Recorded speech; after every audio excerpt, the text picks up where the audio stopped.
People always say, family is the one place you're safe. But I've learned something very different. Sometimes, family is where the danger starts. I grew up in a quiet house. Not peaceful, just quiet in a way that felt rehearsed. My parents never yelled, never argued, never laughed too loud either. Every day followed a schedule so precise it felt practiced. Dinner at 7:15. Lights off at 10. Doors locked twice. And there was one rule that was never broken. The hallway door. We weren't allowed to touch it. We weren't allowed to look behind it, and we were never allowed to ask questions.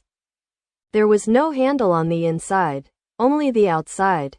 My parents said it was for storage, but storage doesn't hum. Every Sunday evening at exactly 6:40 p.m., my parents left the house together. Always dressed the same way, always silent, always locking that hallway door behind them. I was told to stay in my room, but I didn't. I would sit on the floor, back against my bedroom door, listening. That's when I heard it. Low humming, soft crying, sometimes whispering. And once, someone said my name. I told myself it was pipes, old walls, my imagination.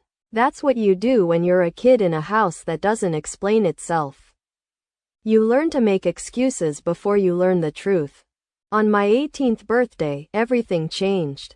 My parents sat me down at the kitchen table. No cake, no candles. Just a thick photo album.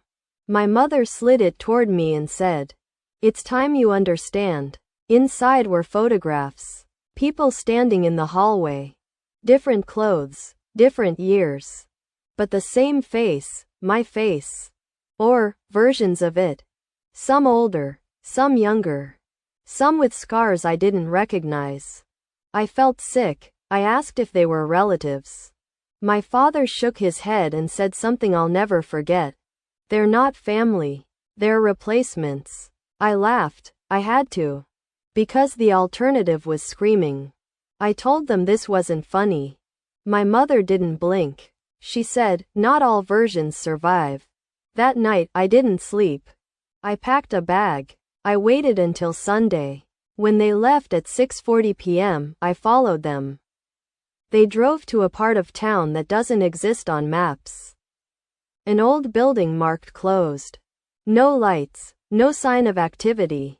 Inside, the air smelled sterile. Like cleaning solution and cold metal.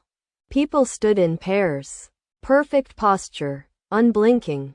Each pair looked almost identical. One would move. The other would stay still. Watching. A woman stepped forward. She looked exactly like me. But older. Tired. She reached out. Then stopped when my mother raised her hand. My father turned to me and said, "She's unstable. She remembers too much." I tried to run. The door locked behind me. That's when I learned the truth. My family wasn't unique. They were caretakers, part of something larger. A program that replaced people quietly. When someone didn't fit anymore, they were swapped, memories adjusted, records edited. Life continued. Perfectly. I asked why. My mother said, "Continuity." My father said, "Order." Then my mother looked at me and said something that broke me. "She's ready." I woke up back in my bed. Everything normal. No hallway door, no humming. No locked schedules.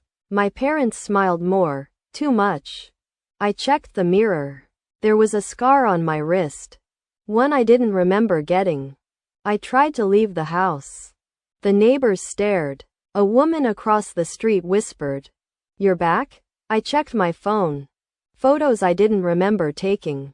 Messages I didn't send. And then I found a video, me. Standing in that hallway. Looking straight into the camera.